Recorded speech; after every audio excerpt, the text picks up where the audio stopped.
j'ai essayé de développer notre vision de l'économie.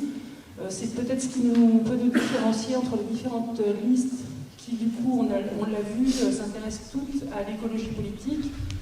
Certaines de façon un petit peu opportuniste, d'autres de façon sincère peut-être. Bon. Mais en tout cas, j'imagine que pour les Malouins et les Malouines qui vont voter, ça ne va pas forcément être simple de distinguer en fait, entre chaque liste. Lors de l'interview pour le pacte pour la transition, donc nous avons préparé ça de façon collective, hein, donc il y a 32 mesures. Et donc il y a eu une interview qui a duré à peu près une heure et demie, et Vanessa Taillandier, qui s'occupe du NID pour le climat et qui s'occupe de ce pacte, m'a demandé quelle était la différence entre les différentes listes qui aujourd'hui parlent tant d'écologie. Donc je lui ai dit que ce qui nous différenciait, c'était notre vision de l'économie. On l'a dit dans notre charte, nous sommes contre le libéralisme, contre l'ultralibéralisme. Cela ne veut pas dire que nous sommes contre l'entreprise, l'emploi, l'activité, mais nous sommes pour des modèles de gouvernance d'entreprise plus collaboratifs, plus coopératives, plus redistributives.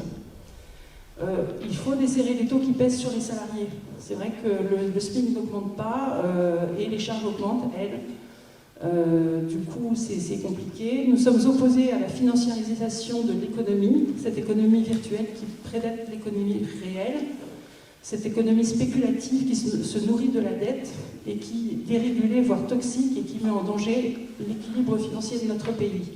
C'est au nom de cette dette qui est devenue un produit financier que nous voyons défiler ce train de réforme sur l'assurance chômage et sur les retraites. Mais du coup, pour quelle économie sommes-nous? Donc, puisqu'on ne peut pas se définir qu'en anti quelque chose, c'est quand même plus positif de définir pourquoi, qu'est-ce qu'on défend.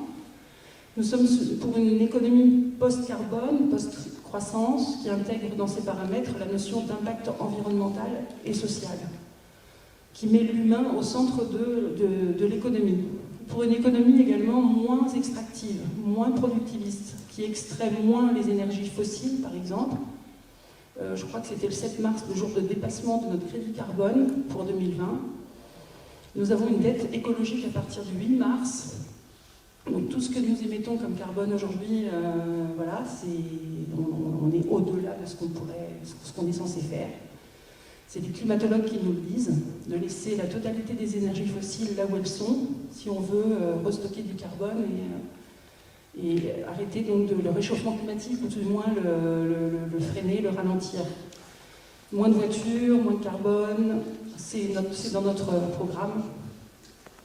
Alors nous sommes aussi pour une économie plus régulée qui s'appuie sur une finance éthique.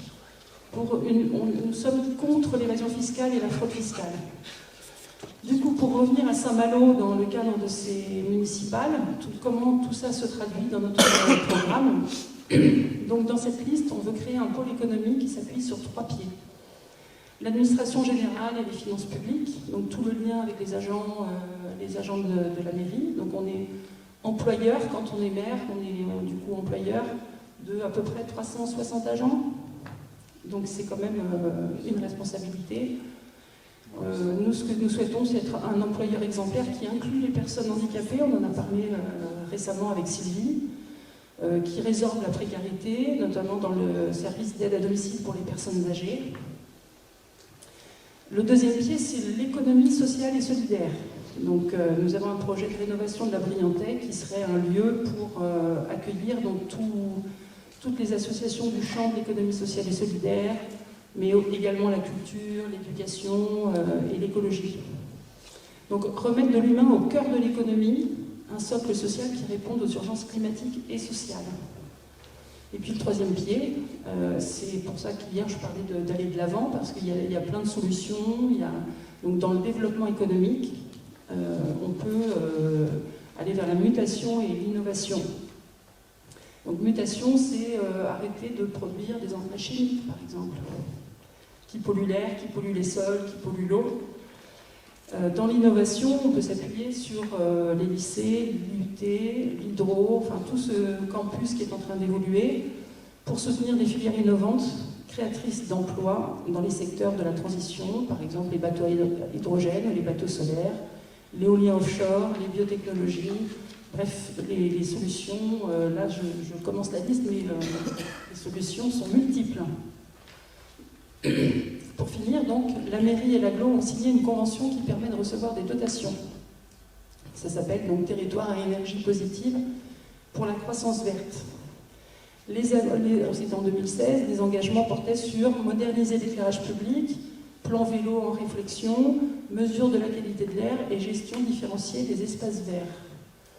Par rapport à ce qu'on propose, ça me semble un peu faible comme objectif à tenir, mais ça veut dire qu'on peut aller chercher des dotations de l'État ou des fonds européens si on veut développer des projets. Je pense même au bus gratuit, on nous a dit hier 2 millions, où est-ce que vous allez les trouver? Je pense qu'on peut aller les chercher sur ces fonds-là, parce qu'on dit plan vélo, c'est pareil, il existe maintenant, mais il faut l'appliquer. Donc toute la question des mobilités, je pense qu'il y a moyen d'aller chercher des fonds pour mettre en œuvre. Donc ça ne coûtera pas forcément 2 millions. Voilà. Donc pour notre liste, cela paraît donc insuffisant. Et pour conclure, je dirais donc votez pour Saint-Malo. Déplacez-vous dimanche, malgré le coronavirus. Donc votez pour Saint-Malo, Cité Verte et Solidaire. On est une équipe opérationnelle, formée, parce qu'on a lancé un plan de formation. On a créé donc les Jeux d'hiver et solidaires. Donc toutes les semaines, on se forme et on intervient régulièrement. Je ne suis pas seule à intervenir. À chaque fois, il y a à peu près 4 colistiers et colistières qui interviennent avec moi sur chacun des sujets, des champs de compétences différents. Et nous pensons donc avoir un programme à la hauteur des enjeux climatiques et sociaux. Merci.